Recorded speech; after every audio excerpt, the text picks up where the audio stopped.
BNP যদি জুলাই সনদ বাস্তবায়ন করত তাহলে তো রাষ্ট্রপতি নির্বাচনটা তারা সংস্কার করে গোপন ব্যালটে, যেটা তো ঐক্যমত আমরা সবাই হয়েছিলাম, সেভাবেই নির্বাচনটা হতো। কিন্তু সেভাবে তো বিএনপিটা নির্বাচন করছে না। ফলে বিএনপি মুখে এক কথা বলে, কাজে আরেক কথা বলতেছে। আমরা এর আগেও বলেছি যে এই সরকার গণভোটের রায়ের সাথে প্রতারণা করেছে, জনগণের সাথে বিশ্বাসঘাতকতা করেছে, গণতন্ত্রের সাথে এবং আমাদের তাবৎ ফ্যাসিবাদ বিরোধী আন্দোলনের সাথে প্রতারণা করেছে।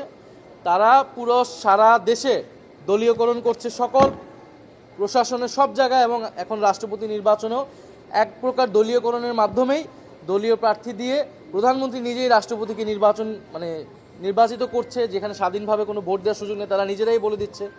ফলে তারা গণতন্ত্রের পক্ষে আছে বলে আমরা মনে করছি না। আমরা ৭০-এর অনুচ্ছেদ না থাকলে ইভেন এখনও যেটা যদি স্বাধীনভাবে ভোট দিতে পারতো তাহলে অবশ্যই এটা রাষ্ট্রপতি পদটা আরও বেশি সম্মানিত হতো, এবং রাষ্ট্রপতি এবং প্রধানমন্ত্রী যে ক্ষমতার ভারসাম্য, সেই ধরনের ভারসাম্যর দিকে আমরা এগোতে পারতাম। কিন্তু সেটা তো আমরা আর এগোতে পারছি না। আর যেটা আমি কিন্তু এটা অনেকবারই বললাম, আমরা এটা একটা রাজনৈতিক অবস্থান নেওয়ার জন্য, জনগণকে একটা বার্তা দেওয়ার জন্যই আমরা এই নির্বাচনে অংশগ্রহণ করছি যে আমরা গণতন্ত্রের প্রতি শ্রদ্ধাশীল।